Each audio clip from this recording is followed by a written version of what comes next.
So good day mga bossing, welcome to Coco Gold. So meron lang tayong mga lilinawin mga boss dahil sobrang dami pong nagchat sa atin. Bali, paliwanag ko lang yung mga nabibili natin na Philippine coin. So kung makikita nyo po ito po ulitin ko lang, ito po ang nabibili natin, ay ang apat na yan.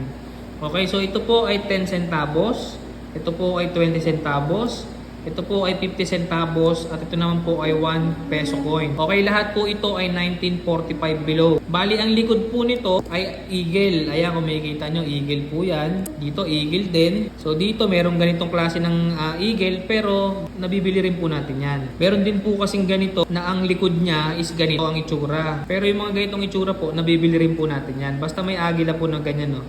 Ayan, tapos itong 10 centavo po, ayan, ganyan din po. Agila rin po ang likod niya kaya nabibili po natin. Okay, so meron po kasing mga nalilito. Meron po silang nakikita na 1945 below na ganito po. Ilayo ko lang po to para di nakakalito ha.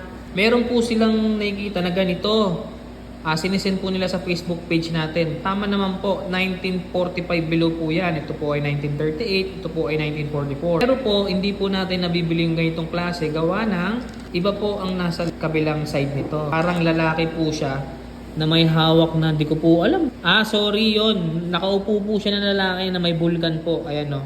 So yung mga ganito po, hindi po natin nabibili yan. Kasi ito po ay 5 centavo coin. Okay? So linawin ko lang po. Although ito po ay 1945 below, hindi po natin siya nabibili kapag ganito po na nakaupong lalaki at may bulgan po ang inyong mga hawak na coins. Okay, malinaw na po tayo dito sa Philippine coins. Ulitin ko lang, itong apat lang po ang nabibili natin. 1945 below po yan, 10 centavos, 20 centavos, 50 centavos at 1 peso coin.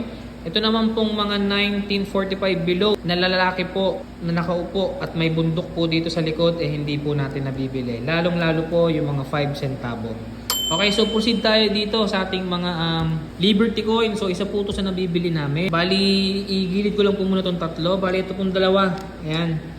So ito po ay Liberty coin. Gaya ng sabi ko sa mga nare-replyan ko, ang nabibili po namin na Liberty coin is 1964 below. Ayan, kumikita nyo po, 1964, ito 1943. So yung mga klase ng coin po na nabibili namin, na meron po akong hawak ngayon, is $quarter dollar at $half dollar. So meron din po itong tinatawag na. So wala po kasi akong sample nun na ibenta ko na, naisama ko dun sa 1 kilo na binenta ko nung nakaraan. So wala po siya, pero ang nakalagay po dito is dime. Ganito rin po itsura niya. Okay, so meron din isa pa yung after nung $half dollar. Wala rin po tayo ngayon nun. Yung dollar coin naman po yun. So yun po ang mga nabibili natin. Ulitin ko lang. Ito po ang itsura nila. Lalo po yung ganitong klase. Marami po yung ganito. Nabibili po namin to. Basta 1964 below. Tandaan nyo po yan.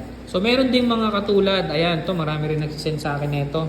Yung mga ganyang itsura. Sir, ito okay. So hindi po namin nabibiling ganito. Pag may nakita po kayo or may hawak po kayo na sinesend sa akin, hindi ko po nabibiling ganyan. Yung ganito rin po. Tapos ito pong 5 cents na 1964 below, hindi po namin nabibili yan. So ulitin ko lang po, ang nabibili lang po namin is dime, $quarter dollar, $half dollar, tsaka yung dollar po na coin. Okay? So sana po may natutunan po kayo ngayon dito sa ating video. Para po to dun sa mga nag-PM sa atin or yung mga patuloy pang nag-PPM sa atin at nagtatanong kung ano-ano po yung mga binibili nating coins. At pahabol ko na lang rin mga boss, kapag international coin na sa tingin nyo po ito po ay silver coin, mas maigi po na isend nyo po muna sa akin. Para po masagot ko po kayo kung nabibili po namin to. Bago po kayo pumunta dito sa may Diliman, Quezon City Gold and Silver Buyer, located at 80